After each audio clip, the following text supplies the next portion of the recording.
C'est l'heure de notre second débat. Vous le savez, on le choisit le plus souvent décalé et volontairement de l'actualité du jour. Et c'est la guerre de l'eau que je vous propose d'analyser maintenant pendant 45 minutes avec un premier constat réalisé par nos confrères du Monde. En 2021, 20% des Français ont reçu de l'eau polluée au robinet. C'était 5,9% l'année précédente en 2020. Un exemple tout de suite en reportage. On va au Castellet, le Castellet des Alpes de Haute-Provence, où des pesticides ont été détectés. Les habitants sont privés d'eau potable depuis 4 mois. Gaspard Flamand. Depuis presque 4 mois dans cette commune, la vie des habitants est rythmée par des distributions de bouteilles d'eau. Allez, ça en fait 7 paquets et demi. 7 packs, ça suffit. 3 bouteilles par jour et par personne pour les 300 habitants de ce village qui n'ont plus accès à l'eau potable. On s'habitue, mais bon, il est temps que ça s'arrête quand même, puisque c'est quand même une contrainte aussi de venir 2 fois par semaine chercher de l'eau. On fait avec, on patiente, ça reviendra potable. C'est que ça commence à devenir un peu long, cette histoire. Voilà. Alors je ne sais pas jusqu'à quand ça va durer. Au mois de juin, l'Agence régionale de santé informe l'Amérique qu'un pesticide, interdit en France depuis 10 ans, a été retrouvé dans les dernières analyses d'eau. Un taux 7 fois supérieur au minimum autorisé. Elle est alors interdite à la consommation, ce qui bouscule les habitudes des habitants. Il faut faire les pleins des cafetières. On est obligé de l'utiliser pour la cuisson des pâtes, de la soupe. Moi, personnellement, je rince les légumes au robinet. Et la dernière eau, j'utilise un peu de l'eau en bouteille pour le dernier rinçage. Une consommation de plastique qui dérange ce couple de retraités et pour qui les pouvoirs publics devraient s'intéresser davantage à la question de l'eau. À l'âge que j'ai, je ne me fais plus vraiment beaucoup de soucis pour moi-même, mais je suis inquiet pour mes petits-enfants parce que la qualité de l'eau dégradée, c'est un vrai problème de santé publique. Donc oui, on a peut-être consommé de l'eau polluée par le passé avant qu'on fasse les nouvelles analyses. Bon, on s'en est quand même sorti. Aujourd'hui, la source de cette pollution n'est pas encore identifiée, mais il y a 2 suspects principaux. Les premiers, les vergers de pommiers sur les hauteurs du village, dont les pesticides pourraient se retrouver dans les nappes phréatiques et donc contaminer l'eau. Certains pointent également du doigt les produits utilisés pour nettoyer les hectares de panneaux solaires situés à quelques mètres des pommiers. À la demande du procureur de la République, une enquête est en cours pour éclaircir cette situation. Le maire de la commune n'attend qu'une chose, être fixé. Une enquête pour savoir d'où la provenance de cette pollution, savoir si c'est d'origine industrielle, agricole ou accidentelle, occasionnelle. Accidentelle, occasionnelle, on a un peu un doute parce que les taux depuis ne baissent pas forcément. On attend avec impatience le résultat de cette enquête pour savoir d'où provient ce problème. Et je pense que ce sera encore assez long, malheureusement. Une solution provisoire devrait être mise en place dans les jours à venir. Une station de potabilisation qui puisera son eau sur le réseau d'irrigation. Plus tard, le Castellet souhaite se raccorder à la commune voisine d'Oraison, située à 6 km. Mais les travaux sont coûteux, entre 800 000 et 1 million d'euros. Allons-nous vivre une guerre de l'eau en France comme elle existe déjà dans plusieurs régions du monde? Voilà le thème de notre débat et je vous présente mes invités. Marie Petnati, bonsoir. Bienvenue. Vous êtes hydrogéologue au bureau de recherche géologique et minière. Frédéric Danhé, bonsoir. Bonsoir. Bienvenue, journaliste, écrivain, spécialiste des questions environnementales. Je cite l'un de vos livres, Rencontres avec des écolos remarquables, publié aux éditions Delachaux et Niestlé. Nicolas Garnier, bonsoir. Bonsoir. Bienvenue à vous aussi, directeur de l'association Amorce qui réunit collectivités territoriales et professionnels de l'énergie. Avec nous en duplex, j'accueille Gabriel Boulot qui est politiste à l'Institut national de recherche pour l'agriculture, l'alimentation et l'environnement, spécialiste des politiques de l'eau. Et Mathieu Croissando est resté à mes côtés, évidemment. Avant de parler de cette expression guerre de l'eau, je voudrais rebondir sur le reportage que l'on vient de voir, cette enquête de nos confrères du Monde. Je reprends le chiffre là. Comment, Marie Petnati, peut-on passer en un an de 6% à 20% de Français qui ont reçu de l'eau polluée? Alors ça s'explique très clairement avec le fait que cette année, on a analysé la molécule incriminée dans les eaux souterraines. Voilà. Elle ne faisait pas partie de la liste de surveillance préalablement. Ça découle des nouvelles directives sur la surveillance de ces molécules. Voilà.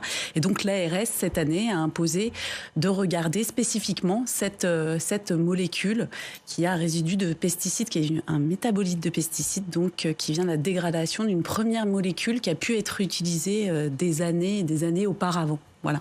Donc c'est pas une nouvelle pollution, non. C'est un degré, on va dire, d'exigence un peu plus important.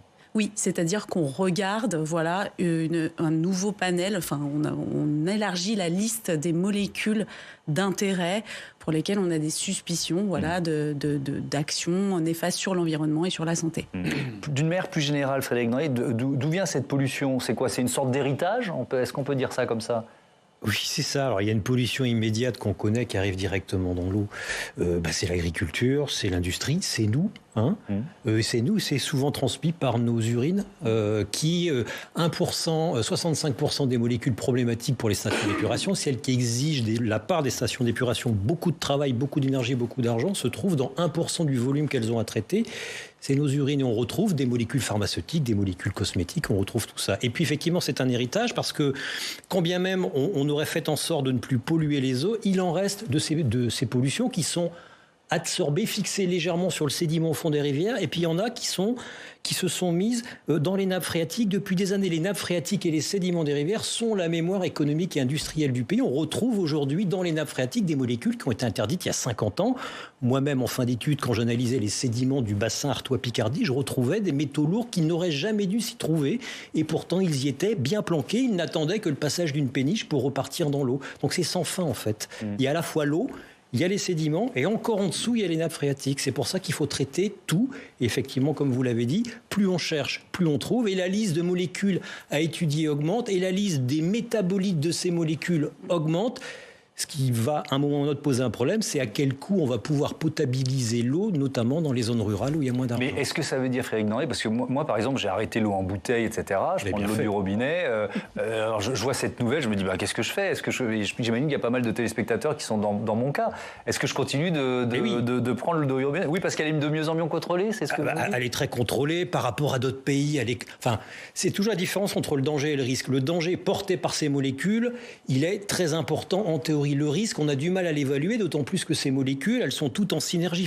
Ça ne sert pas à grand-chose de mesurer un taux d'une molécule, sachant qu'il y en a plein dans l'eau et qu'elles vont interagir ensemble dans notre corps. Donc en fait, on ne peut pas vraiment évaluer le risque sur le long terme. Donc le danger, c'est oui, mais tout ça est cancérigène, tout ça est mutagène, reprotoxique, il y a plein de molécules qui peuvent nous abîmer sur 30 ans, mais on ne pourra jamais évaluer, on ne pourra jamais faire un lien de causalité entre le moment où vous buvez de l'eau et la conséquence dans 30 ans. Par contre, ce qui est sûr, c'est quand vous buvez de l'eau du robinet, de l'eau en bouteille, là par contre, le risque porté par les nanoparticules de plastique, celui-là, il est bien établi et on sait très bien où finissent ces nanoparticules. Bon. Vous les buvez là, vous l'aurez retrouvé dans les testicules au bout de 8 jours. Bon, voilà, comme ça, voilà, le message est passé. Nicolas Garnier, si on essaye de régionaliser, je ne sais pas si c'est facile, mais face à parlons des pesticides, est-ce qu'il y a des régions plus touchées que d'autres ? Moi, je suis un peu béotien, je vais penser aux régions viticoles. Est-ce que c'est vrai ? Est-ce que c'est plus compliqué que ça ? Oui, il y a quand même une répartition régionale, mais d'abord, il y a quelque chose sur lequel on doit insister, c'est qu'il y a un autre phénomène qui explique ces pics de pollution, c'est les problèmes quantitatifs dont on va parler dans cette émission. C'est que moins vous avez d'eau qui passe dans les cours d'eau, plus le polluant est concentré. Donc il y a un lien entre protection quantitative, il faut qu'on consomme moins d'eau pour qu'on ait plus d'eau pour, si vous me permettez, diluer, ou en tout cas que le polluant soit moins présent, et des logiques où on va essayer d'éviter ces polluants. Et pour revenir sur la question des polluants dans l'eau, il faut savoir que historiquement, on a plutôt cherché des métaux lourds et des pollutions organiques, parce que ça étouffe l'eau, pour faire simple. Et ce qu'on découvre aujourd'hui, c'est les métabolites de pesticides, les pollutions médicamenteuses, dont Frédéric a parlé à l'instant, tout ce qu'on absorbe à un moment donné se retrouve dans l'eau et il y a plein de choses qui nous posent problème. Et puis les microbilles de plastique, et là on revient à la question de la pollution plastique, qui était l'objet de la dernière émission que j'avais faite avec vous sur la consigne des bouteilles plastiques. Donc je vois que vous avez de la suite dans les idées quand on parle des bouteilles plastiques, où effectivement il y a des nouveaux enjeux autour de la pollution qui ne sont pas totalement traités aujourd'hui par les politiques. C'est pour ça qu'on appelle à une loi sur l'eau, nous, en disant il est temps d'aborder sérieusement les métabolites de pesticides, pesticides, les pollutions médicamenteuses, mais aussi la pollution plastique, puisque le plastique est partout. On y reviendra évidemment dans ce débat. Je voudrais ouvrir un chapitre avec ce sous-titre « La France est-elle bénie des dieux en matière de quantité d'eau sur son territoire ?» Je me tourne vers vous, Gabriel Boulot, peut-être pour faire un premier constat. Est-ce qu'on a perdu beaucoup de ressources, beaucoup de points de captage pour ces questions de qualité de l'eau dont on parle à l'instant ? Alors, si on s'en tient juste au captage qu'on a perdu pour des questions de qualité, c'est environ 200 captages d'eau potable qui ferment chaque année depuis les années 90, selon les sources de la Direction générale de la santé. Donc effectivement, c'est très important. Alors c'est pour des questions de pollution d'origine agricole, mais aussi des hydrocarbures. Et effectivement, face à ces pollutions qui sont difficiles à traiter, dont on vient de dire, et l'exemple que vous montriez en début d'émission avec ce village qui était inquiet de savoir quand est-ce que ça pourrait devenir à nouveau potable, le problème c'est que ces héritages, en fait, ils sont difficiles à traiter, que la plupart du temps, les collectivités qui distribuent l'eau à partir de ces captages préfèrent fermer ces captages. Et alors, en fait, les relations entre la qualité et la quantité sont très liées parce que la solution, c'est l'interconnexion avec d'autres collectivités qui disposent de ressources qui ne sont pas les mêmes problèmes de qualité. Mais du coup, on va dépendre des mêmes ressources et donc il va falloir se partager davantage des ressources quantitatives dont on a vu cet été qu'elles étaient moindres. On pourrait même ajouter que en fait, la recharge des nappes dans lesquelles on pompe pour ces usages, elle-même dépend aussi d'enjeux qui sont plus larges, puisqu'en fait, pour que ces nappes se rechargent, il faut qu'il y ait des paysages dans lesquels des zones d'expansion de crues soient possibles pour que quand les fleuves débordent, ils puissent recharger les nappes, et que dans les villes, on ait aussi des zones moins imperméabilisées pour que l'eau s'infiltre plutôt que de s'accumuler dans des zones où elle crée des ruissellements qui sont des nuisances. Donc le cycle de l'eau, c'est quelque chose d'assez large qui inclut effectivement la façon dont on construit, la façon dont on envisage la circulation de l'eau. Et effectivement, les problèmes de qualité et de quantité sont liés. Et quand on perd des captages, eh bien, en fait, on est amené à se partager davantage des ressources qui sont plus rares. La France bénie des dieux, d'où elle me vient, je vais vous expliquer. C'était il y a quelques jours sur la chaîne économique Bismart, où je travaille aussi. Je recevais un membre de l'Académie des technologies, un ancien patron d'une grosse entreprise de gestion de l'eau, on ne va pas la citer, et il me disait ça. Il me disait en matière de ressources d'eau, la France est bénie des dieux. Est-ce que c'est toujours vrai ? Alors, je pense que c'est difficile d'entendre ça après ce qu'on a vécu cet été. C'est pour ça que j'étais surpris. Vous parliez de recharge d'aquifères, de nappes d'eau souterraines. Les aquifères sont les nappes phréatiques, c'est ça ? Exactement, les nappes phréatiques. Cette année, ce qui s'est passé, c'est qu'on a eu quand même une recharge hivernale qui s'est arrêtée 2 à 3 mois plus tôt. Donc, on part avec un stock déficitaire. Il faut voir ça comme un stock. Les eaux souterraines, mais un stock dynamique. L'eau, elle finit par retourner au milieu. D'ailleurs, les eaux souterraines, elles soutiennent les cours d'eau, les débits d'étiage en été, puis elles vont rejoindre gentiment la mer. Alors non, on ne va pas dire qu'on va être béni des dieux, puisque cette année, en plus, on a cumulé sécheresse météorologique, sécheresse des sols, sécheresse hydrologique, donc avec des débits de rivières très bas, voire inexistants, et puis des niveaux de nappe bas à très bas sur toute une partie du territoire. Donc c'est une expression caduque. Elle était peut-être vraie il y a une dizaine d'années. C'est une expression caduque, tout à fait. Et si vous voulez, ça reste sur des croyances que la ressource en eau est une ressource inépuisable, qu'on peut disposer à merci, en quantité, en qualité. Mais ça pose la question, de se dire, oui, j'ai de l'eau, mais je dois la traiter pour qu'elle puisse être utilisable. Quel est le coût du traitement de l'eau en énergie, en économie ? Est-ce que cette eau, elle est disponible pour tous ? Maintenant, il faut considérer la ressource en eau comme une ressource de bien commun pour tout le monde. Donc, il faut pouvoir la partager et pouvoir la préserver.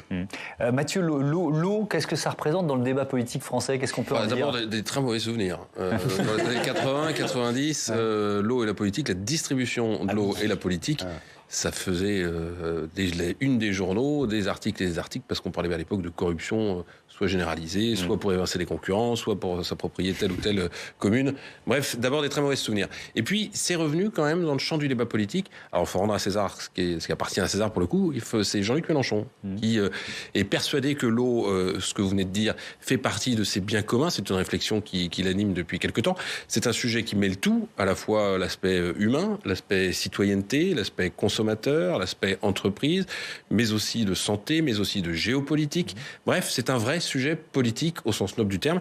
Il y a consacré un livret de 25 pages dans cette campagne présidentielle, avec beaucoup de propositions qui vont de l'établissement d'une règle bleue sur le modèle de la règle verte, qui veut qu'on ne puisse pas plus de ressources que la nature peut elle-même en reconstituer pour l'eau, qui passe par l'interdiction, on l'a dit, des plastiques, qui passe surtout par une gestion de l'eau différente, c'est-à-dire que lui veut que cette gestion soit commune, collective, d'abord à l'échelle des bassins versants, ça serait confié aux régions pour les cours d'eau, mais aussi la municipalisation de la distribution de l'eau, et puis à l'échelle mondiale, même qu'on ait des ambassadeurs de l'eau, enfin qu'on ait une espèce de système géopolitique qui se préoccupe de cette ressource planétaire. Alors d'autres s'en sont mêlés.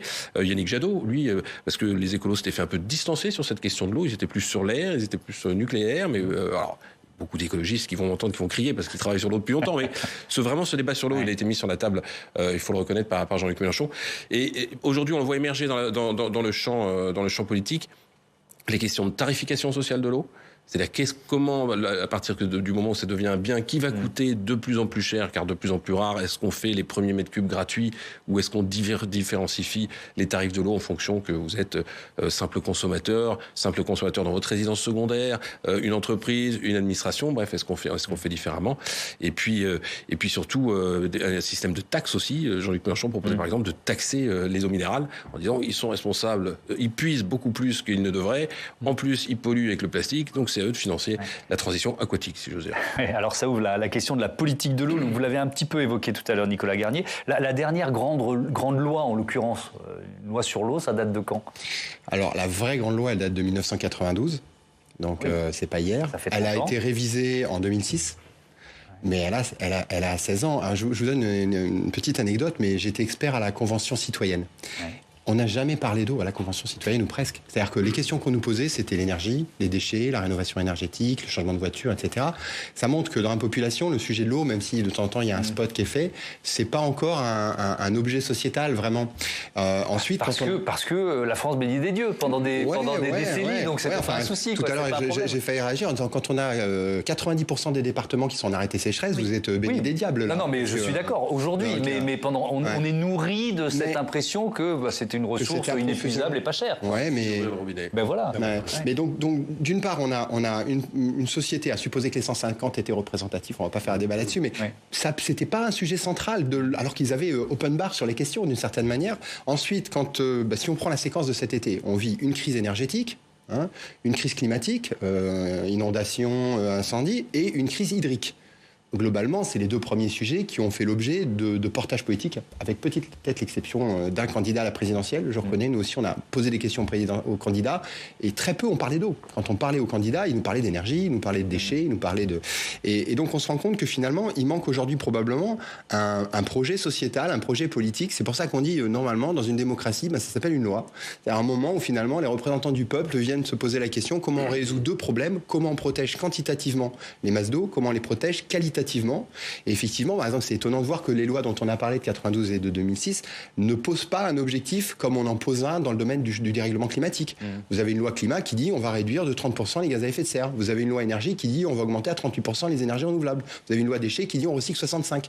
Et vous n'avez pas une loi eau qui dit on réduit de... Alors en fait, il y a 3 ans, il y a eu des assises de l'eau, mais c'est un objet non législatif qui a dit ça serait bien de réduire les consommations d'eau de 25% d'ici 2035. Tout le monde était d'accord, et depuis... c'est vraiment bien de réduire à 2035, mais il n'y a pas de loi. Il ne s'est rien passé. Il ne s'est pas rien passé parce que je peux vous montrer aussi. En tout cas, il n'y a pas de loi. Alors, ce que je voudrais dire quand même de manière positive, c'est quand on regarde de près, il y a plein d'initiatives intéressantes. Vous avez des collectivités qui ont développé le reuse, je pense qu'on va en parler, c'est-à-dire le reuse, l'idée de réutiliser des eaux. Les eaux usées, ça on va en parler. Ne gâchez pas mon chapitre, j'ai prévu un petit chapitre là-dessus. Il y a des collectivités locales qui ont développé la récupération d'eau de pluie. Par exemple, là, demain se passe en projet de loi de finances, que vous n'êtes pas très loin, l'idée d'un crédit d'impôt sur les récupérations séparation d'eau de pluie qui est proposée par plusieurs députés. Donc il y a plein de choses intéressantes qui sont faites. On cultive des pommes de terre avec des eaux réutilisées également. Il y a des économies d'eau qui se font dans plein d'endroits. On a parlé de lutte contre l'artificialisation. Mais c'est pas généralisé. C'est pas massifié, parce qu'il n'y a pas de projet collectif. Et ça explique aussi le fait que, tout à l'heure, on a parlé des plans. Je ne sais pas si vous voulez en parler plus tard, mais par exemple, il y a des objets qui s'appellent des SDAG, c'est un peu bâtard, mais c'est des schémas directeurs d'aménagement et de gestion de l'eau. Et ben, il n'y en a pas partout en France. Il y a que la moitié des territoires français qui ont un schéma directeur de comment je vais protéger l'eau, consommer l'eau, etc. La moitié de la France n'en a pas. Ça veut dire qu'elle n'a pas rien.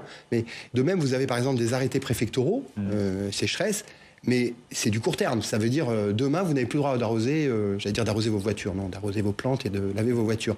Mais par contre, qu'est-ce qui se passe sur le long terme ? Il n'y a pas forcément de projet derrière. Donc on sent qu'il manque un projet qui se établit sur 10, 15, 20 ans. Ouais. Et pour nous, c'est une loi, parce que c'est comme ça qu'on établira à la fois les objectifs, les conditions, les moyens. On parlera peut-être finance, mais l'eau n'est pas chère. C'est peut-être aussi un problème. Oui, on va en parler. J'espère qu'on réussira à reparler de tout ça. Cette expression guerre de l'eau en France, je vais vous demander ce que vous en pensez les uns et les autres. Quelques chiffres qui ont été trouvés par Quentin Calmet, qui préparait cette émission évidemment à nos côtés. Qui consomme le plus d'eau en France ? Alors c'est l'irrigation des cultures, 45%, donc on va dire l'agriculture. La production d'énergie, c'est 31%.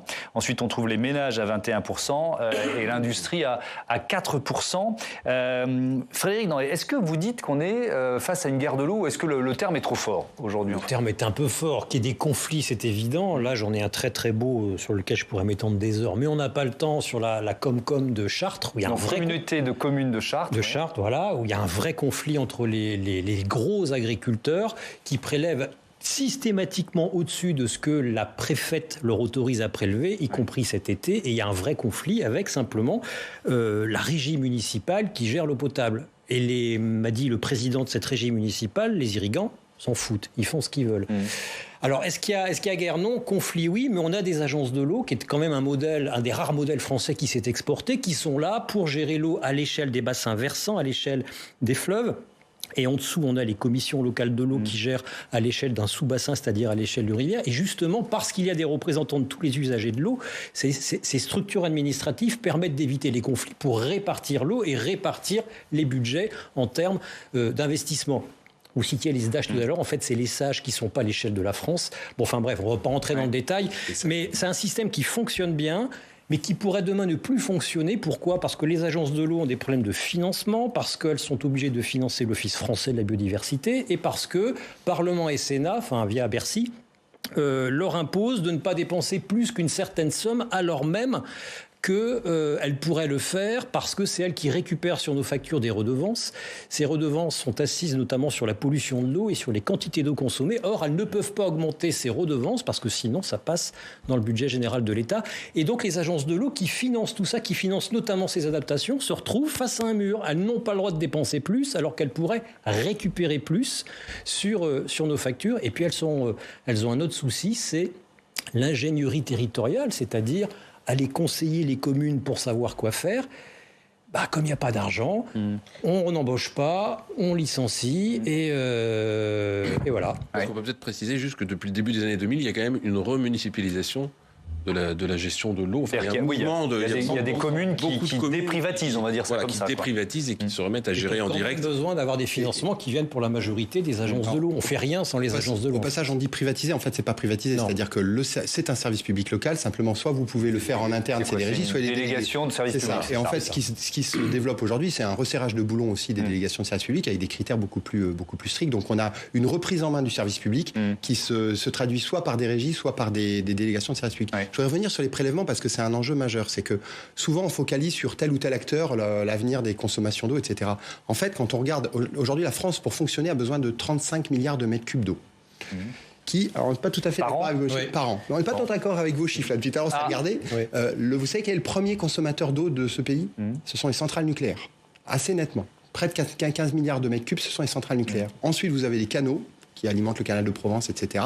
Ensuite, à 5 milliards de mètres cubes, vous avez nos consommations ménagères. Ensuite, autour de 3, vous avez le monde agricole. et les industries. Ce qui fait qu'il y a... Alors là, vous êtes vraiment en très gros décalage avec les chiffres qu'on a proposés tout à l'heure. Mes collègues, mais on a regardé les chiffres de manière étonnante. Et ça montre surtout, au-delà des chiffres, c'est que c'est vraiment un effort partagé. C'est-à-dire que l'erreur, ça serait de filer la patate chaude au monde agricole en disant c'est de leur faute. Alors, le monde agricole, ils en consomment beaucoup, mais ils en consomment surtout quand on n'en a pas. C'est ça qui fait qu'on les stigmatise, c'est qu'ils en consomment entre juin et octobre. Mais par contre, il y a une vraie répartition à faire entre le monde de l'énergie. Ça pose d'ailleurs la question de l'avenir du nucléaire et de son doublement du parc. Comment vous allez refroidir le parc si vous n'avez plus d'eau. Et puis ensuite, la question de savoir comment les ménages peuvent consommer moins, comment les services publics peuvent consommer moins, les industries. Et c'est là où on dit il s'agit de répartir un effort. C'est comme dans les gaz à effet de serre où il faut répartir l'effort de sobriété, pour utiliser un mot à la mode. Est-ce que, Gabriel Boulot, je ne voulais pas redonner la parole depuis un bon moment, cette expression guerre de l'eau, est-ce que vous l'utilisez, vous, pour caractériser la situation en France en ce moment? C'est vrai que cet été, on a vu des militants écolos, peut-être les plus radicaux, que s'en prendre à des golfs, c'était encore vrai il y a quelques jours, à Saint-Cloud, ou aux bassines agricoles, à des retenues d'eau, etc., etc. Est-ce que vous employez cette expression, vous? Bon, c'est une expression qui a été utilisée en géopolitique et plutôt de guerre entre États. Et d'ailleurs, c'est assez contesté dans le monde académique parce que, en général, l'eau est tellement importante qu'on s'arrange avec des traités. Il y a beaucoup plus de traités de paix qui traitent de l'eau que de guerres qui sont liées à cette eau. Alors, il y a des épisodes de conflits importants, mais il faut dire que on est dans un état de droit et qu'il y a quand même beaucoup de ces conflits qui nécessitent un arbitrage. Et la question, c'est peut-être d'arbitrer de façon plus transparente, peut-être à des temporalités un peu différentes, c'est-à-dire qu'on a besoin à la fois d'arbitrage à long terme, donc il a été dit qu'effectivement, on a parlé des agences de l'eau et des SDAGE, c'est-à-dire des schémas directeurs qui sont justement dans les grands bassins des documents qui permettent de dire sur les 5 ans qui viennent comment est-ce qu'on va partager l'eau, où seront les priorités et comment est-ce qu'on va les financer à travers les redevances que collectent les agences. Mais il y a aussi des arbitrages qui se font à court terme, au moment des crises, notamment des sécheresses, où on a des comités sécheresse qui sont dirigés par les préfets pour arbitrer sur les usages qui seront les plus vulnérables, qui sont prioritaires. L'eau potable, en général, dans ces comités sécheresse est reconnue comme prioritaire et du coup, des objectifs de réduction. Et quand j'entends qu'à certains endroits, des régies municipales n'arrivent pas à faire respecter ce que le préfet a imposé à certains usages, on est effectivement dans le problème des dérogations qui sont effectivement souvent peu transparentes dans les arrêtés qui sont pris dans ces situations de crise. Et puis, au-delà de la gestion à très court terme, il y a la question de la sanction en temps réel. Et là, il faut dire que ce troisième volet de contrôle des pratiques, il est assez déficient. Et effectivement, avant de parler de guerre de l'eau, on pourrait dire comment faire en sorte pour que les décisions qui ont été prises soient respectées et qu'on ait un état de droit sur ces questions de prélèvement et de pollution d'ailleurs. Sanctionnons les fraudeurs, on peut dire ça comme ça. Les tensions, on les a vues se multiplier, je l'ai évoqué rapidement, autour de ces retenues, ces bassines agricoles. Je vous propose d'entendre un exploitant, il fait de la polyculture, il en défend le principe. L'hiver, on a trop d'eau, l'été, on n'en a plus assez. Sur l'année, la quantité d'eau sont toujours les mêmes, sauf qu'on a de plus en plus d'amplitude. C'est-à-dire, on a 3 mois de pluie et ensuite 3 mois de sec. Et aujourd'hui, si on ne stocke pas l'eau pendant qu'on a des périodes très humides, qu'on pourrait réutiliser pour les périodes sèches, on ne s'en sortira pas. Donc. Alors, il s'appelle Robin Lachaud. On a vu apparaître votre nom, Nicolas Garnier. Désolé. C'est pas mon jumeau. C'est pas un homonyme. Est-ce que vous comprenez ces agriculteurs? On peut commencer par là. Je les comprends évidemment, c'est d'une importance capitale d'avoir cette ressource pour assurer sa subsistance. Quoi. Et la nôtre, on n'oublie pas que s'ils travaillent, c'est pour nous nourrir aussi. Et évidemment, et c'est difficile de dire demain à tous les agriculteurs, on va vous retirer les retenues. Non, ce qu'il faut faire, c'est avoir une vision moins court-termiste, parce que c'est une vision court-termiste, la question des bassines, et ça pose la question du partage de l'eau. Ça pose la question aussi de de la déconnexion de cette masse d'eau du cycle de l'eau, c'est-à-dire qu'on va soumettre une superficie d'eau à l'évaporation, donc on va perdre de l'eau. Donc on parlait des prélèvements d'eau dans les différents compartiments. Oui, certes, je ne suis pas pro-nucléaire, mais certes, ils consomment beaucoup d'eau, mais c'est vrai que l'agriculture, elle prélève de l'eau, elle ne la restitue pas au milieu sous forme d'eau. Oui, alors que les L'eau va s'évaporer. les centrales restituent l'eau, c'est ça. Parfois trop chaude, on l'a vu cet été, mais elle restitue l'eau. Il y a d'autres problématiques, c'est sûr. Le monde n'est pas rose. Non. Mais on serait bien content d'avoir nos centrales nucléaires qui fonctionnent en cet hiver. Ça serait une bonne nouvelle. Hein. Mais c'est vrai que l'agriculture va pas restituer l'eau au milieu sous forme liquide. Hein. Ça va s'évaporer, ça va être repris par la plante. Et en fait, là où la plante en a le plus besoin, ça va être une période où même si on a des pluies, l'eau va être évaporée et pas retourner et recharger les nappes. Donc, lorsque on met en place ces retenues... Ces retenues, donc ça peut être très grand. Hein. On parle de super bassines parfois, ou de méga bassines. Qui peuvent être gigantesques, Et ben se pose la question de où est-ce qu'on prélève l'eau. Donc, il y a beaucoup de bassines qui prélèvent dans les eaux souterraines. Donc, nous, on fait des études sur quel est l'impact de ces bassines sur l'écosystème, sur le milieu, sur l'aval, en fait, du bassin. Qu'est-ce que ça va faire? Est-ce que ça va retirer de l'eau aux autres, etc. Et donc, c'est des choses qui s'étudient vraiment au cas par cas. Demain, la transition, elle va pas être radicale. C'est pas parce que cette année, on a eu une crise qui a eu des précédents. Hein, je tiens à le dire. Hein, depuis 5 ans, on manque déjà d'eau. Mais oui, puis ça peut être annonciateur des étés à venir aussi. Exactement. Surtout si je reviens sur ce déficit de recharge qu'on a subi cette année. Et donc, il va falloir qu'il pleuve beaucoup cet hiver, voire même excédentairement, pour réussir à récupérer le stock. Donc, on apprend à ne pas se plaindre le matin quand il pleut, en se disant c'est bon pour les nappes phréatiques. Voilà. Non, mais c'est vrai, c'est aussi une question d'état d'esprit face à la météo. Tout à fait.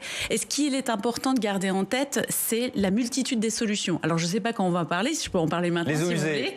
Allez, on y va. Ou les eaux grises. Go, c'est parti. Allez, les eaux grises.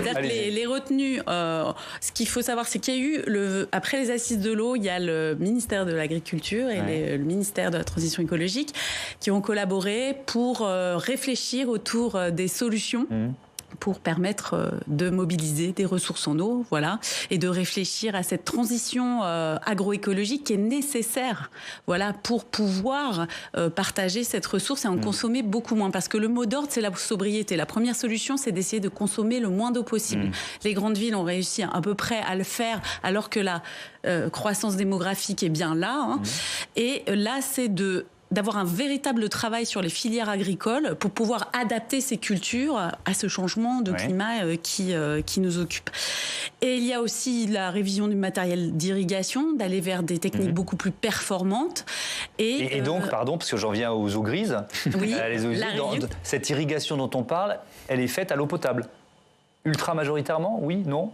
Elle est faite à partir d'eau souterraine, elle est faite à partir d'eau de surface. Les eaux qui sont prélevées dans les cours d'eau ne sont pas forcément potabilisées. Elles ne sont pas potabilisées pour l'irrigation, mais elles prennent dans une ressource qui va être potentiellement potabilisée plus tard pour l'eau potable. Exactement. Certaines sont à l'eau potable. Enfin, certaines sont à l'eau potable. Par exemple, les bords d'incendie, certaines sont faites avec des eaux potables, certains lavages de véhicules. Donc, c'est pour ça qu'on dit qu'il y a plein d'usages. Il n'y a que 5% de la consommation d'eau potable qui est pour des besoins de potabilité. Le reste, y compris nos toilettes, on n'a pas besoin d'eau potable pour nos toilettes. Donc c'est étonnant de se dire qu'on se donne un mal de chien pour faire de l'eau potable. En fait, il y a une grande partie qu'on pourrait consommer avec d'autres produits. Je vous redonne la parole parce que je vous ai interrompu dans la démonstration. Allez-y. Pas de souci.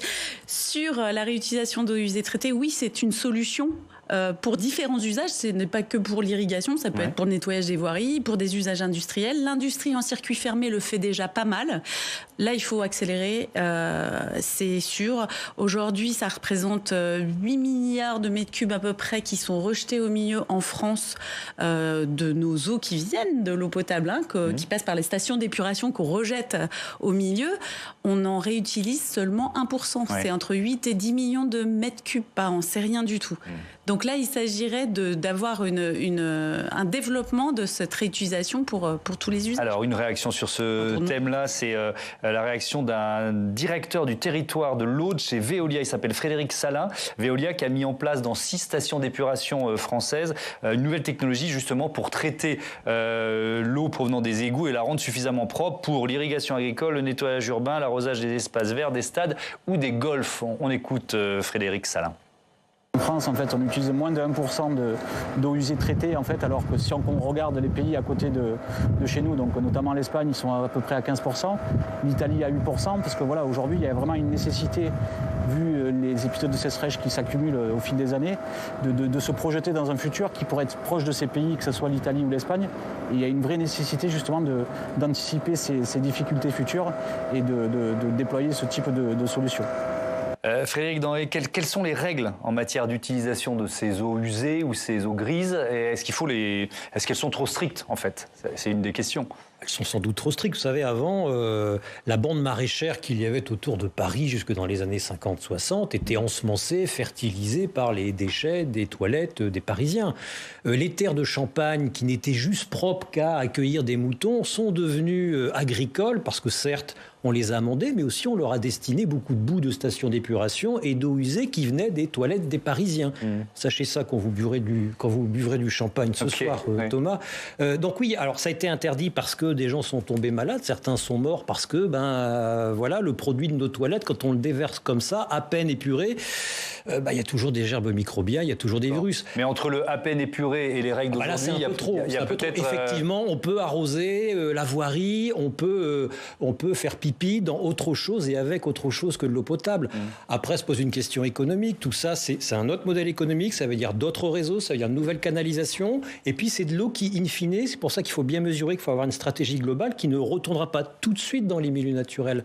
Donc, le pilotage doit être très fin entre ce dont on a besoin pour un usage, ce qui doit retourner au milieu naturel, ce qui doit retourner dans les nappes. Et on peut se poser aussi la même question pour les canaux, par exemple. Est-ce que le canal Seine-Nord, on doit le remplir demain? Ce sera une gigantesque bassine en fonction de la ressource qu'il y aura demain. Est-ce que demain on pourra arroser des cultures ou arroser des voiries avec juste le produit d'une eau qui a déjà été utilisée?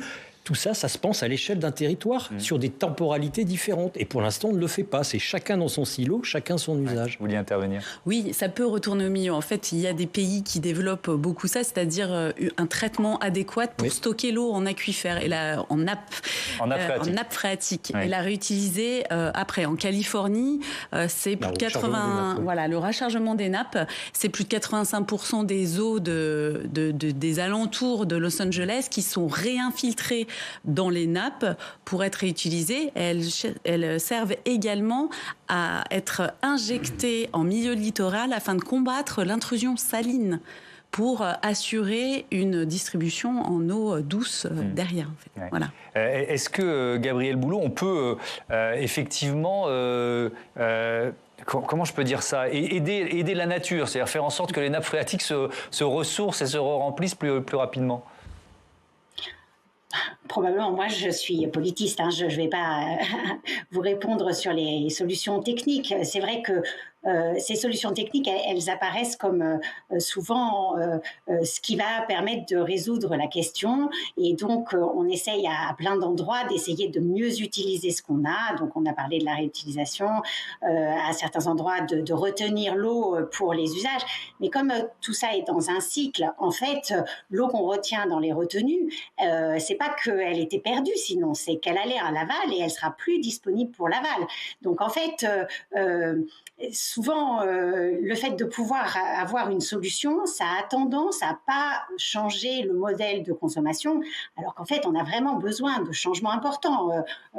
On l'a dit sur l'agroécologie, et effectivement, dans l'ensemble des usages, il faut veiller à atteindre une meilleure sobriété. Et le problème de ces solutions techniques, qu'on aide la nature ou qu'on l'aide pas, en fait, le problème de disposer d'une ressource qui a l'air plus abondante, eh bien, c'est que ça a souvent un effet rebond. C'est-à-dire que l'eau dont on a l'impression qu'on peut disposer en plus grande quantité nous incite à l'utiliser pour autre chose. On le voit quand on améliore par exemple les techniques d'irrigation, on passe au goutte à goutte, on économise de l'eau, mais en fait l'eau économisée, elle est souvent réutilisée pour pouvoir faire d'autres surfaces irriguées. Finalement, ça a tendance à verrouiller le modèle qui n'est pas très résilient, et il y aurait plutôt à repenser ce modèle, d'autant plus que on parle d'un stock, mais en fait il y a quand même beaucoup d'incertitudes sur d'une année à l'autre de quel stock on va pouvoir disposer, et il n'y a pas de garantie du tout. Et donc moi je pense à tous ces agriculteurs qui investissent dans des retenues, et je me dis il y a des années où elles vont pas se remplir, où on pourra pas les remplir, parce que il y a des sécheresses qui sont, on l'a dit, dépendantes de déficits qui arrivent l'hiver, et si l'hiver suivant ça se re-remplit pas, les nappes elles pourront pas être pompées pour remplir ces retenues. Donc on peut avoir des phénomènes pluriannuels. Ça s'est vu cet été en Californie, ça fait plusieurs années que le lac Powell diminue de niveau, et en fait les nappes elles diminuent de plus en plus. En fait on pourrait avoir des phénomènes qui font que les solutions techniques ne sont pas suffisantes. En fait il faut aussi penser des solutions réglementaires où on réoriente les aides publiques en faveur d'une agriculture plus sobre en eau, d'usage urbain aussi plus sobre, et puis des interdictions, voire des outils fiscaux aussi. Alors justement, il nous reste un peu moins de 5 minutes dans ce débat. On va terminer sur la question du prix de l'eau. Alors évidemment, en cette période d'inflation, de mesures pour soutenir le pouvoir d'achat des Français, bon, peut-être un peu anticlimax, je pourrais dire ça comme ça, mais à vous entendre les uns les autres, il faut augmenter le prix de l'eau. C'est quand pour même, changer les usages. Je ne sais pas si vous avez les ordres de grandeur en tête, mais en gros, une famille française, c'est à peu près 400 à 500 euros d'eau. C'est 3500 euros d'énergie. Ça explique d'ailleurs probablement l'acuité qu'on a sur l'énergie, parce que là on vient de voir, et puis c'était 3500 avant la crise, donc je vais peut-être vous dire 7000 la semaine prochaine, mais donc c'est pas très cher, c'est vrai, et ça explique aussi le fait que dans la tarification aujourd'hui, vous vous rendez compte, vous parliez des golfs, mais le dernier mètre cube pour arroser son golf coûte le même prix que le premier mètre cube pour boire. Et on a aujourd'hui, il y a quand même des collectivités, en particulier Dunkerque, qui a développé des logiques de tarification incitative et sociale, les deux. Incitative parce qu'il faut consommer moins, social parce qu'il faut donner les premiers mètres cubes pas chers. Mais c'est les deux qu'il faut faire. Dans l'ensemble, on a trop entendu social, donc les premiers mètres cubes pas chers. Et il faut absolument créer cette dégressivité du prix de l'eau. Ça, c'est le premier élément. Puis deuxième élément, tout ce qu'on a dit aujourd'hui. On n'a pas parlé des réseaux, mais on a aussi des réseaux fuyards. Donc il faut absolument j'ai le chiffre quelque part, 1 milliard de mètres cubes d'eau perdus chaque année. Donc entre eux, il faut qu'on consomme différemment, il faut faire de la sensibilisation, il faut attaquer le problème de la prévention à la source en allant voir le monde agricole, le monde des médicaments, etc. Se dire qu'il faut développer le RIOUT, qui n'est pas donné toujours d'ailleurs, le RIOUT, il n'est pas toujours rentable. Donc la récupération des eaux non conventionnelles traitées. Finalement, traiter aussi en sortie de station d'épuration ces nouveaux polluants, parce qu'on ne va pas tout régler en disant que ces choses ne vont plus jamais arriver dans le cycle de l'eau. Tout ça, ça coûte cher. Et effectivement, il est probablement temps de repenser un peu à l'économie du mètre cube, à la fois dans sa dégressivité, mais aussi dans la capacité à intégrer de nouveaux coûts. Par exemple, oui, peut-être qu'on paiera un peu plus cher ces médicaments ou ces emballages plastiques ou ces vêtements. Je vous rappelle que 75% de nos vêtements sont en plastique et qu'à chaque fois que vous faites une machine, vous larguez des microbilles de plastique. C'est comme ça. Il est probablement temps, effectivement, qu'on assume le coût de la protection de nos masses d'eau. Allez, on va terminer sur une note positive, et vous êtes souvent là pour ça, Frédéric Denré, parce que vous aimez bien, c'est le titre de votre livre, les rencontres avec des écolos remarquables, une initiative autour de l'eau qui vous semble, je sais pas, intéressante, exemplaire, une bonne pratique à partager. C'est une initiative, moi, qui me fascine. J'en ai déjà parlé ici, je crois. C'est celle de Mont-de-Marsan. Elle a un quartier qui était celui de la caserne de pompiers, qui est alimenté en eau chaude par la géothermie. Et jusqu'à présent, en hiver, donc il y a l'eau qui rentre au sommet des radiateurs et puis l'eau qui ressort en bas du radiateur. Et cette eau était balancée dans la rivière. 45 degrés, les poissons remontaient cuits. Et des agriculteurs ont dit, non, on va la récupérer cette eau. Pour le coup, on va la mettre à rafraîchir dans une bassine et on ne l'utilisera plus que l'été, moyennant quoi on ne pompera plus dans la rivière pour l'irrigation. C'est tout bête. Il a fallu simplement que la personne qui s'occupe de l'eau à la ville et la personne qui s'occupe de l'eau à la chambre d'agriculture se rencontrent, acceptent de se dire que l'autre n'a pas forcément tort. Ils ont trouvé un terrain d'entente. C'était financé en partie par l'agence de l'eau, la région, le département. C'est tout bête. Sinon, c'était une eau qui était perdue dans la rivière et qui ne faisait que cuire des poissons avec, vous imaginez, les conséquences chez les écolos qui n'étaient pas contents. Et là, manifestement, tout le monde est content. Pourquoi on ne fait pas ça partout ? Parce qu'il faut que les gens se rencontrent, et on est un pays manichéen où forcément on est ennemi de l'autre. Voilà. Et Qu'est-ce que vous voulez que je vous dise ? Mont-de-Marsan, allez, retenez ça. Si vous êtes élu ou que vous travaillez dans une mairie, parlez de l'expérience de l'eau à Mont-de-Marsan autour de vous. Merci à tous d'avoir participé à ce débat. Je rappelle encore une fois le titre de votre livre, Rencontre avec des écolos remarquables, édition de Lachaud et Niestlé. À demain, 18h, 22h, c'est le rendez-vous sur Public Sénat. Et puis avant cela, ne ratez pas, c'est à 8h du matin dans Bonjour chez vous. Oriane Mancini reçoit Bruno Retailleau, le président du groupe LR au Sénat, candidat, vous le savez, à la présidence du parti. Belle soirée à toutes et à tous.